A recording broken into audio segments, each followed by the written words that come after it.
Hey, it's good to see you. It's Ryan here with DP Marketing.Services and author on the book on digital marketing for plumbing and HVAC contractors. Good seeing you. Hope you're doing good. Coming at you video, something I've seen some chatter around in some Facebook groups, which is something if you're like most plumbing and HVAC shops, you probably don't think about very much. And that is, who owns your stuff? Like, who owns your stuff? And you probably don't think about it, but when it comes to things that are digital and online, you don't realize some stuff you own, some stuff you don't, and sometimes you don't know until it's too late. So case in point, maybe you spent a crap ton of money for a logo. Maybe you did something on Fiverr or whatnot. You get it on all of your trucks and fans and everything's wrapped, uniform's done, and then you realize that same logo is used everywhere else on some other thing. Some other company, maybe in your area, maybe somewhere else that you saw online. But here you go, feeling ripped off because you paid a crap ton of money for a logo and someone else is using it. Or maybe you paid money for a website.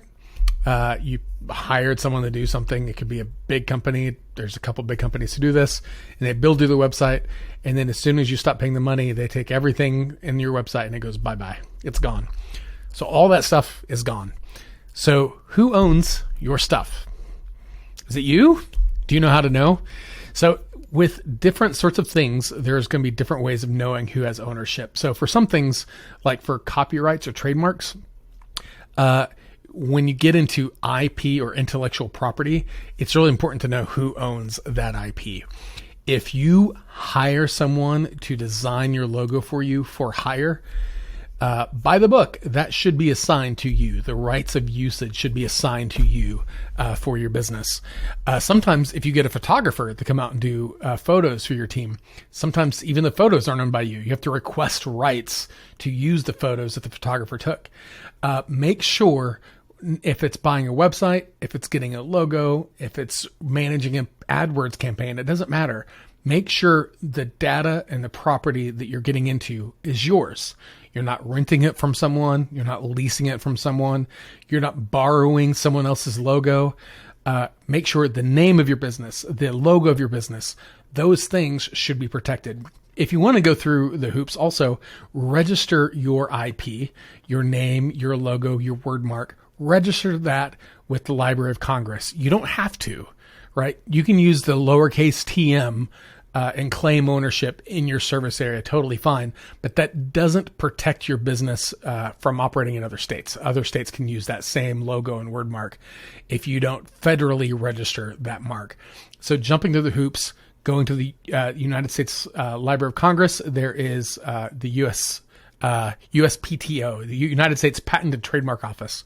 Fun fact, IP protection is the only civil law that's guaranteed in the Constitution. So it's one of those where from the get-go, it's been really important to our country's foundation that we protect intellectual property.